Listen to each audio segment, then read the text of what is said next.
When I read an opinion piece in the Minnesota Star Tribune by our next guest, the headline, "This 20-something does not speak for Gen Z," talking about David Hogg, who is young, uh, gun activist, gun control activist, but he has said that he wants to take down Democratic incumbents who aren't progressive enough.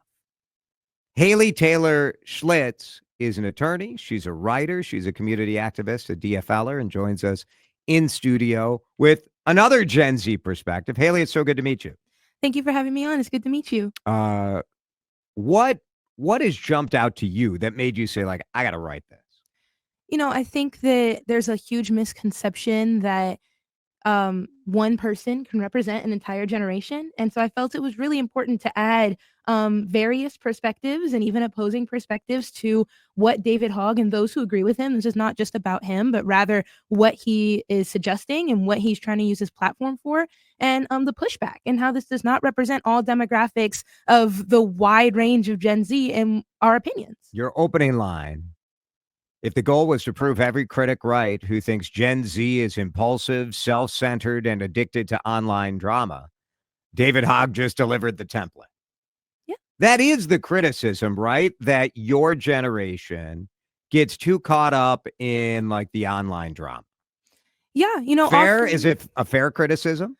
Oftentimes Gen Z gets kind of like the stereotype or the label of being, like you said, involved with drama, and specifically being just online warriors. They'll make an Instagram post or change their profile photo, but not really do any real work. And that is so incredibly not true. And the real Gen Z leaders who are doing the real work, oftentimes it's not trendy. Oftentimes it's not cable news. It's not flashy, and it's quiet. It's consistent, and oftentimes it's overlooked. And so when you have someone who does have a platform, someone who does have a following, someone who does have a presence as known as a Gen Zer who gets online and stirs up drama, you're fitting right into the stereotype and making it harder for those who are doing real work, who are not getting headlines or have a bunch of funding. You're making it harder for them to navigate these spaces. When you look at the sort of generational changes in the Democratic Party, and we see this, every party deals with this. The Republicans, I think, are dealing with a similar thing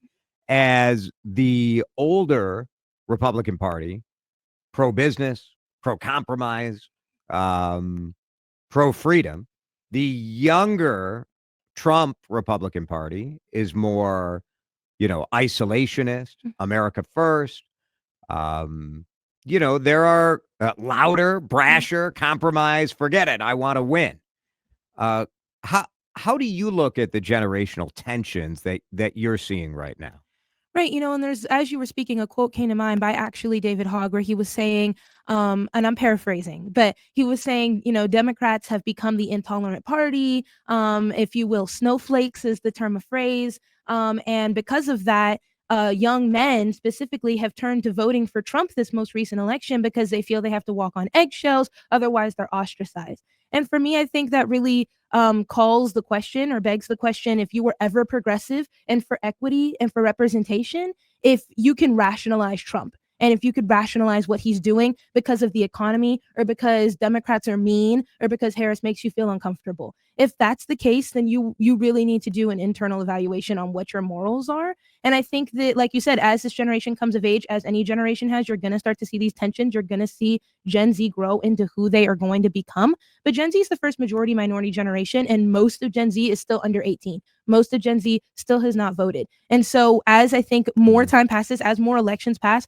we're definitely going to see truly what Gen Z values. And we're going to see that the Democratic Party is not snowflakes, but rather we have boundaries. We're not going to tolerate whatever statements are resulting in ostracization. If it's racism or sexism, we don't tolerate that. And that's always been what the morals of the Democratic Party are. And that aligns with the majority of Gen Z.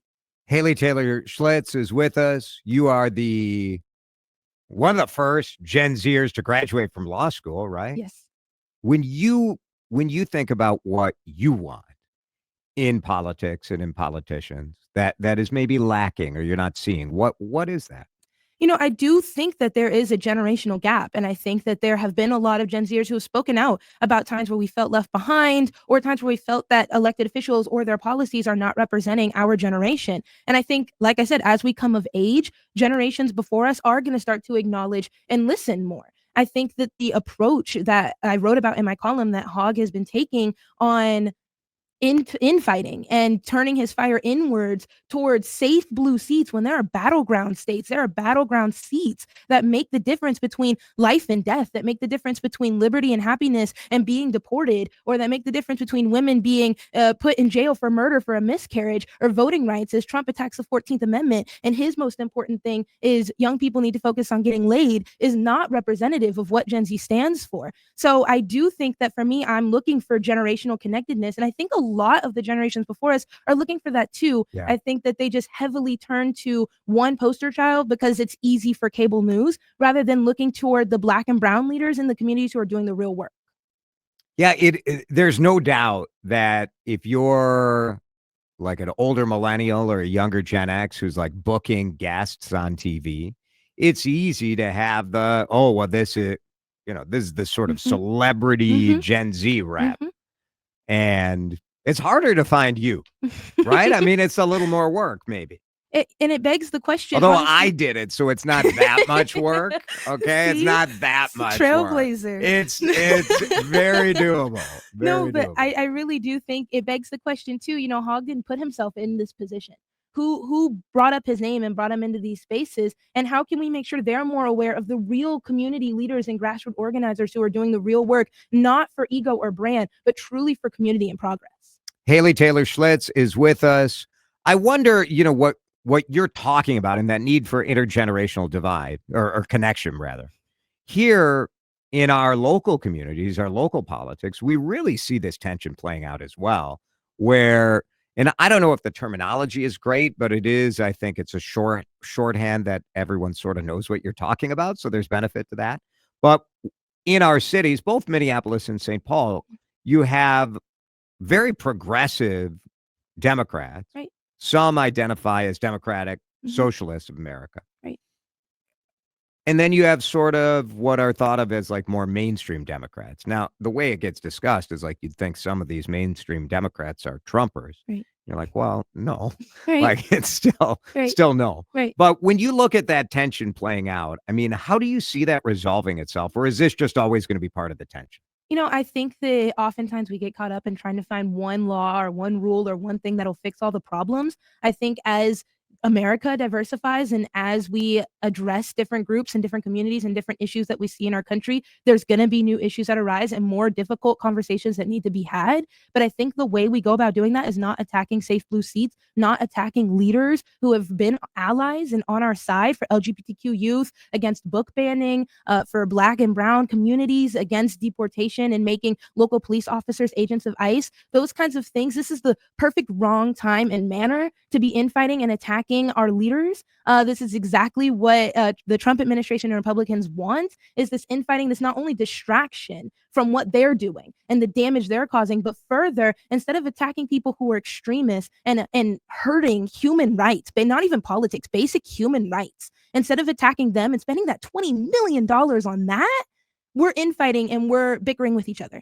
And that's the exact kind of problem. So to answer your question, I think there will always be difficult conversations that are being had, but this certainly is not the way to alleviate any of that or to potentially solve any problems that we're seeing. Is there anybody out there that excites you when you think like, oh, here are some of the younger kind of voices that we all should be paying attention to? I have my eyes on a lot of different people. I have my eyes on a lot of people, different people in Congress. We see young leaders in Congress like AOC, who is fighting the good fight and, on the floor representing the at least younger population. And do you want her to run for president? I don't know. You don't have to endorse. I mean, why not? I don't know. It all depends on the. Because I think she said she's out.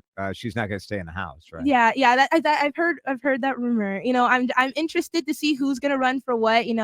I love Governor Walz. We're interested in seeing. Have our eyes on him. I'm open-minded and community driven. And I think, again, that's your questions are the right questions. Your questions are, how can we get good people in these important spaces, rather than who's, quote, asleep at the wheel and how can we get them replaced with younger people. I don't know who's judging whether or not you're asleep at the wheel. I don't know if he thinks that he's going to make that unilateral decision.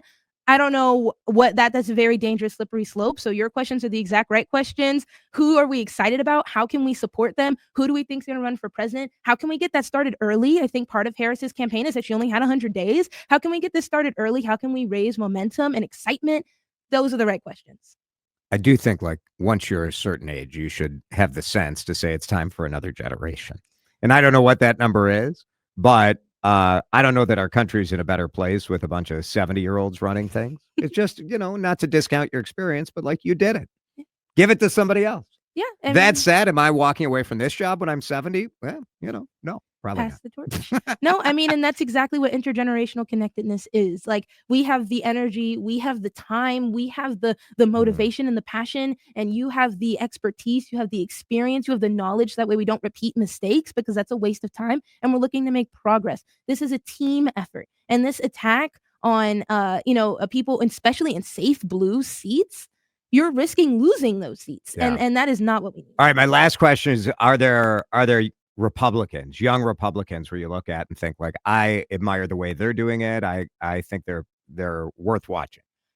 I think that it's important to be able to talk on both sides of the aisle, coming from Texas and being able to work with the governor, for example, on getting the Crown Act passed. I know how important it is, especially as the lines blur. And, Gen Z is the first majority minority generation. So we're going to see a lot more different perspectives and, demographics. I think it's important to have those conversations. You mean like you're going to see a lot more Black Republicans? You're going to see that. I think that, to me, that's going to be the biggest thing that maybe the Democratic Party has been a little asleep at the wheel on, in that racial identity doesn't necessarily mean what political party. It does not. And really, Thank goodness. Need to know how to, we're all Americans. Make up your mind. Right. You need to know how to talk to people about the issues they care about and not be extremely polarizing. But at the same time, like I said earlier, if you can rationalize Trump, that's a different level. That's different.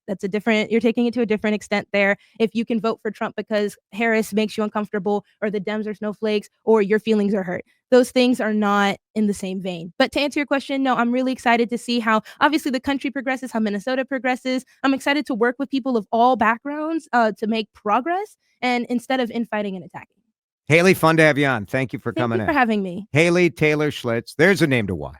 Keep an eye on her. How old are you? 22. 22. Why not? A lot of you guys. This a little shocker for a CCO radio. For a 22-year-old. You know more than I do.